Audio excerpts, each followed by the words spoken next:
বেশিরভাগ সময় দেশ শাসন হয়েছে গণতন্ত্রের নামে, কিন্তু গণতন্ত্র আজ পর্যন্ত সুদৃঢ় কোনো ভিত্তি পায়নি। এই বাজেটে সরকারের প্রস্তাবনা আপনাদের সামনে এসেছে। বাজেট পেশ করার আগেই আমরা একটা ছায়া বাজেট পেশ করেছিলাম।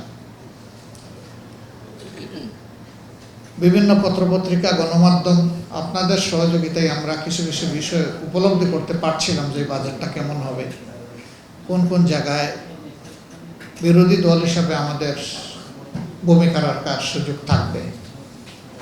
এগুলা চিন্তা করেই আমরা একটা ছায়া বাজেট দিয়েছিলাম এবং সেখানে কতিপয় বিষয় আমরা জাতির সামনে তুলে ধরেছিলাম।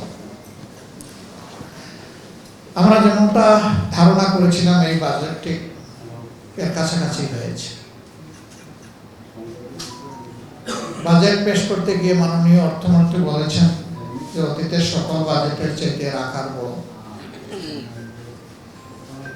আয়ের লক্ষ্যমাত্রাও বড়, ব্যয়ের লক্ষ্যমাত্রাও বড়। অতীতের ধারাবাহিকতায় এই বাজেটেও ঘাটতি আছে এবং ঋণ নিতে হবে। উৎস তিনটা: আভ্যন্তরীণ খাত, বৈদেশিক ঋণ এবং বৈদেশিক অনুদান। এর বাইরে থেকে আর নেওয়ার কোনো সুযোগ নেই। তৃতীয় বিশ্বের একটা দেশ হিসাবে আমরা এখনো আমাদের অর্থনীতিকে সুদৃঢ় ভিত্তির উপর দাঁড় করাতে পারিনি। এর কারণ এটি নয় যে আমাদের সম্পদের অভাব, বরঞ্চ এর মূল কারণ হচ্ছে আমাদের ভিশন এবং সততার অভাব। একটা জাতি 54 বছরে 55 বছরে কোথায় গিয়ে পৌঁছবে এটা জাতি ঠিক করে না।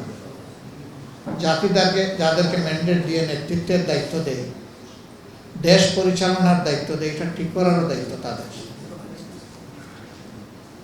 তো অতীতে দুই ধরনের সরকার আমরা দেখেছি।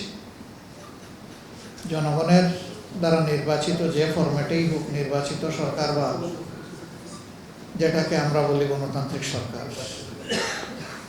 আর দুইটা অধ্যায়ে সামরিক সরকার ছিল। বেশিরভাগ সময় দেশ শাসন হয়েছে গণতন্ত্রের নামে, কিন্তু গণতন্ত্র আজ পর্যন্ত সুদৃঢ় কোনো ভিত্তি পায়নি।